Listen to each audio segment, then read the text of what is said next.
नाशिक शहरामध्ये तब्बल 40 वर्षांनंतर प्रथमच भव्य दिव्य स्वरूपातील तपोवन हनुमान राज्यस्तरीय कुस्ती स्पर्धा 2026 आयोजित करण्यात येत असून हनुमान जयंतीनिमित्त गुरुवारी 2 एप्रिलला मुक्तिधाम मागील मनपा मैदानावर ही स्पर्धा रंगणार आहे।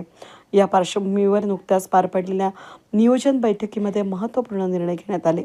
ही बैठक माजी खासदार हेमंत गोडसे यांच्या मार्गदर्शनाखाली झाली। त्याचबरोबर महाराष्ट्र केसरी गोरखनाथ बलकवडे आणि कुस्ती क्षेत्रातील ज्येष्ठ मार्गदर्शक उत्तमराव दळवी यांच्या उपस्थितीत जिल्ह्यातील कुस्तीप्रेमी आणि पदाधिकाऱ्यांनी मोठ्या उत्साहात सहभाग नोंदवला।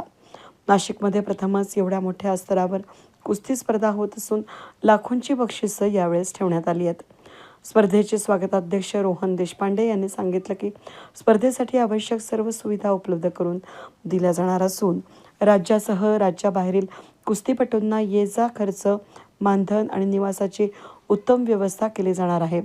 अधिकाधिक कुस्तीपटूंनी सहभाग घ्यावा असं आवाहन त्यांनी केलंय।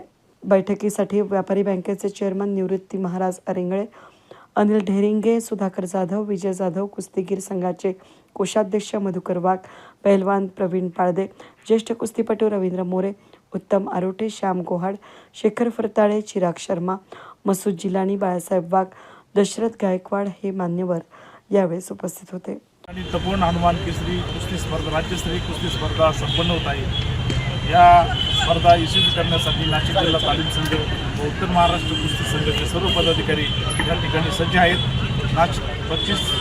नाशिक जिल्ह्यातील सर्व खेळाडू तर येतीलच, परंतु महाराष्ट्रातून नगर, धुळे, जळगाव, औरंगाबाद, कल्याण, ठाणे, नाशिक तसेच पुणे, पिंपरी चिंचवड इथल्या पैलवानांना आम्ही स्वतः भेटलो आणि त्यांनी येण्याचं कबूल केलं आहे।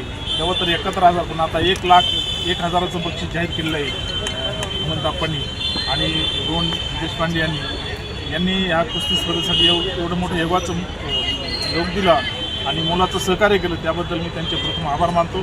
सर्व पैलवानांनी या कुस्ती स्पर्धेत सहभागी व्हावं, तसंच नागरिकांनी पण या कुस्ती स्पर्धा पाहण्यासाठी यावं आणि या कुस्ती स्पर्धा यशस्वी करावं असं मी आवाहन करतो। अनेक जिल्ह्यांमध्ये कुस्ती स्पर्धा होत असतात, परंतु नाशिकच्या आपल्या या भूमीमध्ये कुस्ती स्पर्धा होणं ही एक विशेष बाब आहे। ती याकरता की आपल्या नाशिक जिल्ह्यामध्ये हनुमानांचा जन्म या ठिकाणी झालेला आहे आणि म्हणून मला असं वाटतं का हे सर्वच सर्व कुस्तीगीर जेवढे वस्ताद आहेत, मला असं वाटतं का यांचं खूप मोठं योगदान या कुस्तीसाठी या नाशिक जिल्ह्यामध्ये आहे।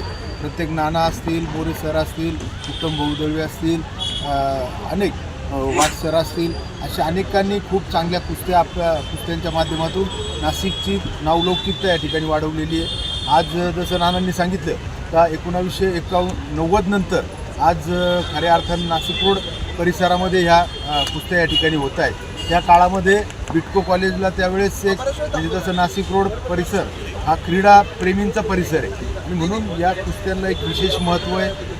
मी जसं म्हटलं का त्यावेळेस नाशिक रोड आपलं बिटको कॉलेज हे नाशिकपेक्षा हे जास्त गाजलेलं कॉलेज म्हणून ओळखले जायचं आणि त्या काळामधले आज आपण बघतोय नाना असतील, निवृत्ती महाराज अरिंगळे असतील, यांनी आज त्या काळामध्ये अनेक क्रीडांमध्ये नावलौकिकता त्या ठिकाणी मिळवलेली आहे। आणि आपल्या हनुमान जयंतीच्या निमित्तानं खरं तर एक घेण्याचा मुख्य उद्देश सर्वच आपल्या कुस्तीगीर जे असोसिएशन आहेत त्यांचं म्हणणं होतं का हनुमान जयंतीच्या दिवशी ह्या कुस्ती स्पर्धा घ्याव्यात आणि म्हणून मला असं वाटतं का त्याला एक विशेष महत्त्व आहे आणि संपूर्ण महाराष्ट्रातून अनेक पैलवानांनी या ठिकाणी सहभागी व्हावं असं मी आपल्या सर्वच पैलवानांना या ठिकाणी विनंती करतो। निश्चित ही कुस्ती स्पर्धा यशस्वी होईल हे देखील आपल्याला विश्वास आहे।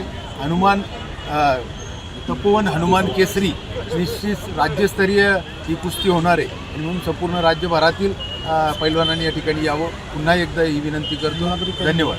आणि नागरिकांनी देखील जास्तीत जास्त या ठिकाणी प्रोत्साहन देण्यासाठी सहभागी व्हावं। रोडच्या इतिहासामध्ये अशा प्रकारची भव्य कुस्ती स्पर्धा आज प्रथमच होत आहे। या स्पर्धेला आज नाशिक रोडच्या पंचकुशीतील आमचे माजी खासदार हेमंतरावजी गोडसे, आपले व्यापारी बँकेचे चेअरमन निवृत्तीराव आंगळे आणि आमच्याबरोबर आलेले सगळे कुस्तीगीर संघटनेचे सगळे पदाधिकारी अतिशय उत्कृष्ट दर्जाची कुस्ती स्पर्धा या नाशिक रोडमध्ये होणार आहे. 1979 साली नाशिक रोडला मोठं कुस्तीचं अधिवेशन झालं होतं. त्यानंतर अशाच प्रकारची स्पर्धा पहिल्यांदा होत आहे, ज्यामुळे समाजामध्ये परिवर्तन नक्कीच होणार आहे. या स्पर्धेला अतिशय मोठ्या प्रमाणात बक्षीस ठेवण्यात आलेले आहे. तपोवन केसरी जो ठेवणार आहे त्याच्याकरता 1,01,000 रुपयाचं प्रथम पारितोषिक, दुसरं पारितोषिक 51,000चं आणि तिसरं पारितोषिक 25,000चं. तसंच महिला कुस्तीमध्ये प्रथम पारितोषिक 31,000चं, दुसरं 21,000चं आणि तिसरं 11,000चं. अशा प्रकारे या पारितोषिक ठेवण्यात आलेले. जाणाऱ्या पैलवानाला ओपन कुस्ती गटातला जाण्याचं भाडं दिलं जाणार आहे. मुलींना ज्या कुस्तीमध्ये भाग घेतील त्यांना सुद्धा भाडं दिलं जाणार आहे आणि अतिशय उत्कृष्ट प्रकारे या ठिकाणी त्यांची व्यवस्था केलेली आहे. त्याचप्रमाणे जे कुस्तीगीर या ठिकाणी राहू इच्छितात त्यांची राहण्याची व्यवस्था केलेली आहे. आणि ही स्पर्धा आयोजित करणारे आमचे रोहन देशपांडे यांचं आभार मानले पाहिजे की त्यांनी या नाशिक परिसरामध्ये आमचे कुस्तीगीर, राष्ट्रीय कुस्तीगीर उत्तम दळवी व त्यांची संपूर्ण टीम यांना बरोबर घेऊन, आमचे प्रवीण पाळते पण हे वागसरे सगळेच आहे, सर्वांना घेऊन बरोबर ही कुस्ती स्पर्धा आयोजित केली आहे. आणि आज या ठिकाणी माझ्याबरोबर जे काम करते रवींद्र मोरे सर असतील, निवृत्ती महाराज असतील, वाघ असतील, हे सर्व लोक एकत्रितपणे ही स्पर्धा यशस्वी करण्याकरता अहोरात्र प्रयत्न करत आहे. आणि मला खात्री आहे की नाशिक रोडच्या परिसरामध्ये ही स्पर्धा अतिशय चांगल्या प्रकारे संपन्न होणार आहे. वेद न्यूजसाठी प्रतिनिधी अनिल गुंजाळ, नाशिक रोड.